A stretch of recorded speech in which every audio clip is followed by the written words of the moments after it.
The member for Solomon is warned, as is the member for McEwen. Member for Port Adelaide. Thank you, Mr Speaker. My question is to the Prime Minister.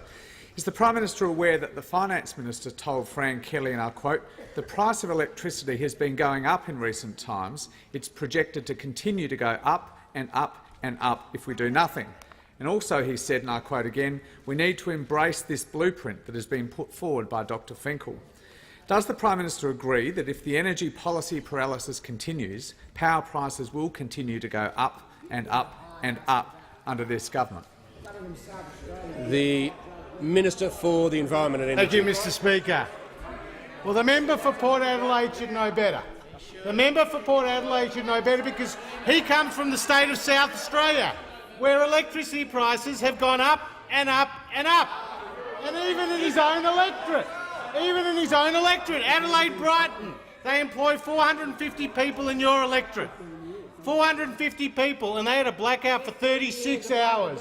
Did you hear an apology from the member for Port Adelaide? No. Did you hear an apology to the 450 workers in your own electorate? The reality is, when Labor was last in office, the member for Hotham and Lawler, prices more than double. And right now, as the Prime Minister has acknowledged, the wholesale price is going up. And the wholesale price is going up particularly because we are now exporting 2/3 of what we produce, and states like Victoria are sitting on 40 years' worth of domestic gas reserves. And your friends in the Labor government in the Northern Territory, they have restrictions on unconventional gas extraction. They're sitting on 180 years' worth of gas reserves. So I say to the member for Port Adelaide, we're all in favour of affordable, reliable energy. We're all in favour of affordable, reliable energy. But to do that, you need to drop your reckless 45% emissions reduction targets, which the Business Council calls risky and unnecessary.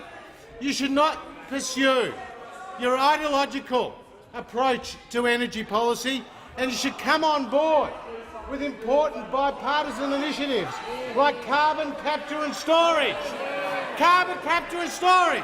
Because this is what the member for McMahon said. Carbon capture and storage projects are occurring throughout the world. This is what the member for Corio said. Carbon capture and storage is a critically important technology.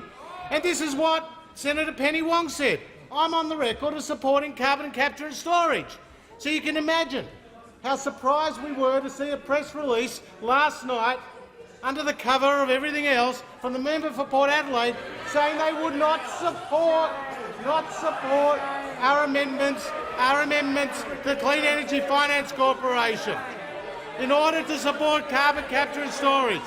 We are all in favour of lower electricity prices and a more stable system, and you're much more likely to get that under Malcolm Turnbull and his government than Labor's ideological pursuits.